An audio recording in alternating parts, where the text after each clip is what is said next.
কাল আমাদের বাড়ি সত্যনারায়ণ পুজো, তাই যাচ্ছি আজকে একটু কেনাকাটা করতে। তো মেয়েকে নিয়ে যাচ্ছি না, মেয়েকে পড়তে দিয়ে দিয়েছি। তো এখন চলে যাব দুজন মিলে। তো দেখো রাস্তায় প্যান্ডেল করা শুরু হয়ে গেছে, তো সবাই রাস্তা দিয়ে চলাফেরা করছে। দেখো কত সুন্দর করে প্যান্ডেল হয়েছে, এটা আমাদের পাড়ার ঠাকুর, খুব সুন্দর করেছে দেখো লাইটিংটা।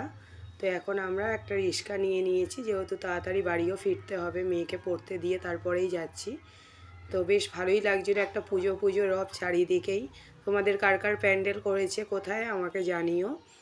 তো দেখো এই যে এখন এখান থেকে যাব, এখান থেকে রিক্সায় করে সোজা বাজারে যাব। তো বাজারে গিয়ে তোমাদেরকে দেখাচ্ছি যে কী কী কেনাকাটা আমি করেছি।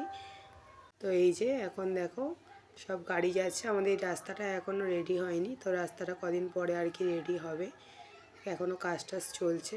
তো দেখো দুজনে মিলে অনেক দিন পরে একসঙ্গে বেরালাম, তো বেশ আনন্দই হচ্ছিল। পরের সঙ্গে ঘুরতে যাওয়া কার না আনন্দ হয়। তো এই যে কথা বলতে বলতে বাজারে পৌঁছে গেছি।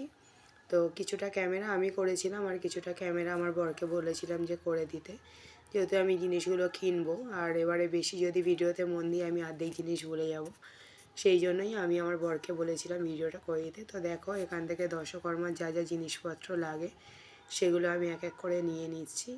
তো প্রত্যেকটা জিনিসই একটু নিখুঁতভাবেই আমি পছন্দ করে নিতে চাই, সেই জন্যই একটু দেখে নিচ্ছি নিজে।